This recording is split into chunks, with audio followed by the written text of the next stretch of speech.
मित्रांनो नमस्कार, पुन्हा एकदा आपले स्वागत आहे. मित्रांनो 31 डिसेंबर 2025 पूर्वी निवृत्त झालेल्यांना सुधारित पेन्शन मिळणार का, याबाबत सरकारचं संसदेतून स्पष्ट उत्तर आलेलं आहे. जाणून घ्या सविस्तर बातमी व्हिडिओच्या माध्यमातून. त्याकरता व्हिडिओ शेवटपर्यंत पहा. मित्रांनो, आपण चॅनलला अजूनपर्यंत सबस्क्राईब करा नसेल तर सबस्क्राईब करा, व्हिडिओला लाईक करा, सोबतच मोठी बातमी आपल्या सर्व मित्र व परिवाराला सुद्धा शेअर करायला विसरू नका.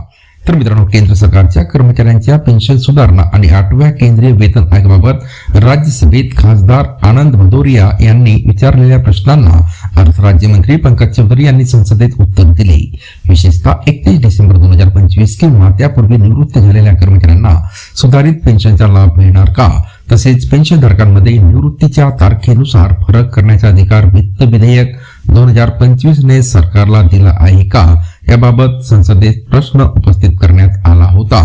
पेन्शन नियम कशावर आधारित पहा. मित्रांनो, चौधरी यांनी सांगितलं की केंद्र सरकारी कर्मचाऱ्यांच्या पेन्शनचे नियमन प्रामुख्याने केंद्रीय नागरी सेवा पेन्शन नियम 2021, केंद्रीय नागरी सेवा असामान्य पेन्शन नियम 2023 तसेच वेळोवेळी जारी करण्यात येणाऱ्या इतर सरकारी सूचनांनुसार केले जाते. पेन्शनमधील बदल हे वेतन आयोगाच्या शिफारशी सरकारने स्वीकारल्यानंतर सर्वसाधारण आदेशाद्वारे लागू केले जातात. हे बदल आपोआप वित्त विधेयकामुळे होत नाही. वित्त विधेयक 2025 मुळे पेन्शनधारकांमध्ये फरक करता येतो का, यावर उत्तर देताना म्हणाले की वित्त विधेयक 2025 ने निवृत्तीच्या तारखेनुसार पेन्शनधारकांमध्ये वेगवेगळेपणा करण्याचा कोणताही स्वतंत्र अधिकार सरकारला दिलेला नाही. पेन्शन संबंधी सर्व निर्णय हे विद्यमान कायदेशीर नियमानुसारच घेतले जातात.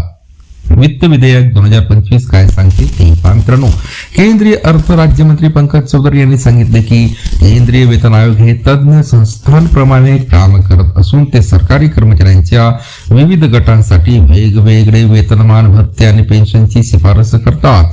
वित्त अधिनियम 2025 च्या भाग 4 मध्ये विद्यमान केंद्रीय नागरी सेवा पेन्शन नियमांना तसेच भारताच्या संचित निधीतून भागविल्या जाणाऱ्या पेन्शन देयकांच्या तत्वांना वैधता देण्यात आली आहे. मात्र या कायद्यामुळे सध्याच्या नागरी किंवा संरक्षण दलाच्या पेन्शनमध्ये कोणताही बदल करण्यात आलेला नाही, असे त्यांनी स्पष्ट केले.